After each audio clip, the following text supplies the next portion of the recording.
بسم اللہ الرحمن الرحیم نحمدہ ونصلی ونسلم علی رسولہ الکریم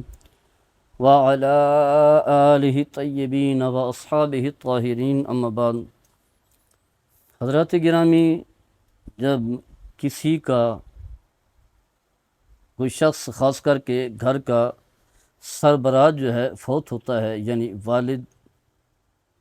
فوت ہوتا ہے،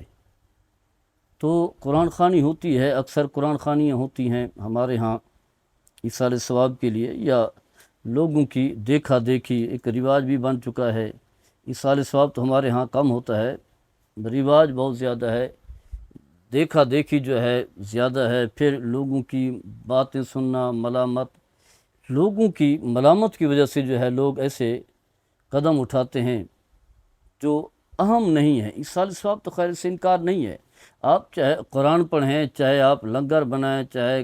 کھانے کا اہتمام کر کے کسی کو بھی کھلا دیں، اس کا ثواب ہے، اس کا ثواب مرنے والے کو پہنچایا جا سکتا ہے، اس سے کوئی انکار نہیں ہے، اس کا فائدہ بھی اسے پہنچتا ہے، اگرچہ اس کی کوئی شرائط ہیں، کچھ تقاضے ہیں۔ تو جب اسی طرح کی قرآن خوانی ہوتی ہے تو مختلف ہمارے ہاں فرقے ہیں، جماعتیں ہیں، تنظیمات ہیں، انہیں بلایا جاتا ہے۔ تو کیونکہ یہاں اس کے پیروکار بھی مختلف، تنظیم کے پیروکار بھی مختلف ہوتے ہیں، تو جب وہ آتے ہیں تو صحیح باتیں لوگوں تک نہیں پہنچاتے، جو لوگوں کی ضرورت بھی ہے اور جو لوگوں کے لیے کارآمد بھی ہے، جس پر ان لوگوں کو عمل کرنے کی زیادہ ضرورت ہے، وہ اپنے فرقوں کی بات کریں گے۔ یعنی جو قرآن خوانی کا قائل نہیں ہے وہ کہتے ہیں کہ قرآن پڑھنے کی ضرورت نہیں ہے، قرآن پڑھ کے کیا کریں گے، اسی اصل مرنے والے کو دعاؤں کی ضرورت ہے۔ بھی قرآن بھی پڑھیں، عبادت ہے۔ نبی کریم صلی اللہ علیہ وسلم نے فرمایا اپنے مرنے والوں پر سورہ یاسین پڑھیں، اس کی راز سورہ ملک کا بھی جو ہے وہ تذکرہ ہے، سورہ ملک کا بھی تذکرہ ہے، سن لو یا ابھی۔ تو وہ کہے گا کہ اصل تو دعا ہے،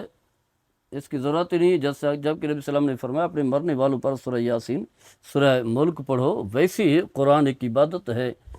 تو ایصال ثواب جو ہے مالی عبادت کے ذریعے سے بھی کیا جا سکتا ہے، صدقات و خیرات کر کے یا صدقہ جاریہ کر کے۔ اس کے علاوہ جو ہے جو قولی عبادت ہے، یعنی تلاوت قرآن ہے، ذکر ہے، تسبیح و تحمید ہے، درود شریف ہے، اس کے ذریعے سے بھی۔ لیکن انہوں نے ایک ہی بات کہنی ہے کہ یہ نہیں کرنا، قرآن نہیں پڑھنا، اپنا فرقہ بتانا ہے، اپنے عقیدت مند بنانا ہے، اپنے ساتھ تعلق والے بنانے ہیں۔ جبکہ اسی طرح جو ہے ایک اور دوسرے ہمارے اہل سنت کے لوگ آئیں گے، وہ ایصال ثواب پر زور دیں گے، ایصال ثواب کریں، اس کا فائدہ یہ ہے، تو وہ ہے مرنے والے کو یہ فائدہ پہنچتا ہے، یہ فائدہ پہنچتا ہے، حالانکہ اس کے بھی کچھ تقاضے ہیں، کچھ شرائط ہیں۔ ایسی تو نہیں ہے کہ جو ہے نا آپ کے پاس مال حرام ہے کہیں کہ اس کا ثواب پہنچے گا، یا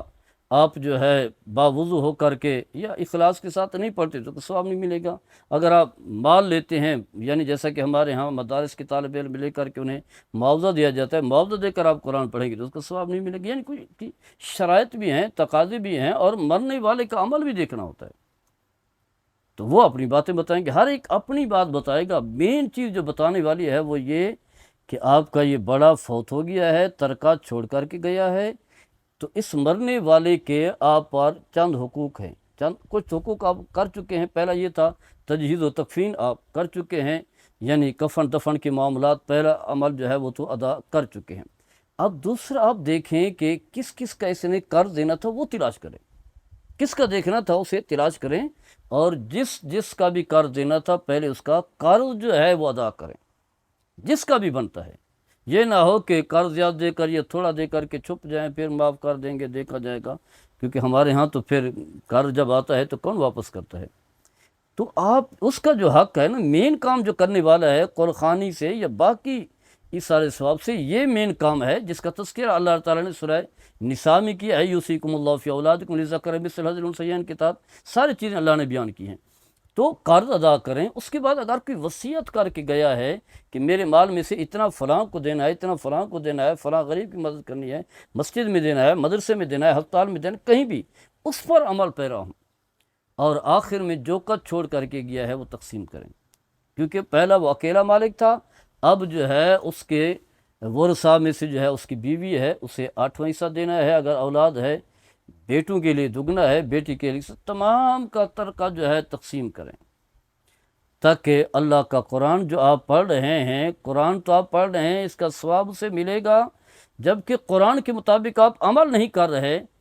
تو قرآن آپ پر جو ہے وہ لعنت کر رہا ہوگا۔ یہ کیسے لوگ ہیں، میری باتوں پر عمل تو نہیں کر رہے، تو انہیں چاہیے کہ کھل کر کے بتائیں،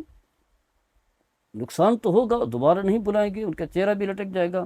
اگر جو ہے وہ ماں مری ہے تو وہ سنا دیں گے، ماں مرے تو یہ ہوا، تو باپ مرے تو یہ ہو جائے گا، سنائیں گے تو وہ روئیں گے بھی اور پیسے بھی خوب دیں گے۔ لیکن جب آپ سچائی بتائیں گے کہ یہ ترکہ، یہ بھائی اکیلا مالک نہیں ہے، یہ چھوٹا بھائی اکیلا مالک نہیں ہے، بڑا نہیں ہے، اس میں بہن کا بھی حصہ، یعنی مرنے والے کی بیٹی کا بھی حصہ ہے،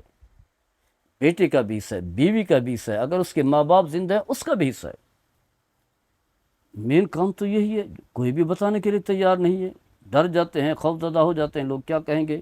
ملامت کریں گے، کیا ابھی یہ کون سا موقع ہے، ابھی تو ہمارے بڑے جو ابھی فوت ہوئے، ابھی تو کفن بھی میلا نہیں ہوا، یہ فلاں چیز نہیں ہوئی، ابھی کفن میلا، یعنی اب ایک مشترکہ مال ہے، جو شخص ایک شخص کھائے گا دوسرے کو حق نہیں دے گا، اس کا حصہ نہیں دے گا، تو اس کے لیے مال حرام ہوگا، مال خبیث ہوگا۔ اور نبی کریم صلی اللہ علیہ وسلم نے فرمایا کہ وہ جسم جو مال حرام سے پروان چڑھتا ہے، فرمایا اس کے لیے دوزخ کی آگ جو ہے وہ بہتر ہے۔ اس بارے میں کوئی بتانے کے لیے تیار نہیں ہے۔ اللہ تعالی ہم سب کو، جتنی بھی ہمارے فرقے ہیں، انہیں شریعت کے مطابق لوگوں کو بات بتائیں۔ کوئی قرآن خوانی کر رہا ہے، قرآن پڑھ رہا ہے تو کوئی حرج نہیں پڑھیں، کیونکہ اس کی بنیاد موجود ہے۔ کوئی جو ہے صدقہ کر رہا ہے تو کرنے دے، کوئی لنگر بنا رہا ہے تو کرنے دے، یعنی جو کام بھی کر رہا ہے اس کی بنیاد شریعت میں موجود ہے، اسے نہ چھیڑیں، اپنے فرقے کی بات نہ کریں۔ ہاں، جس چیز پر زور دینا ہے وہ زور دیں کہ وہ ترکہ ہے جو تمام کے درمیان جو ہے مشترکہ ہے۔ اللہ تعالیٰ ہم سب کو عمل کرنے کی توفیق عطا فرمائے۔ وما علیہ الا البلاغ۔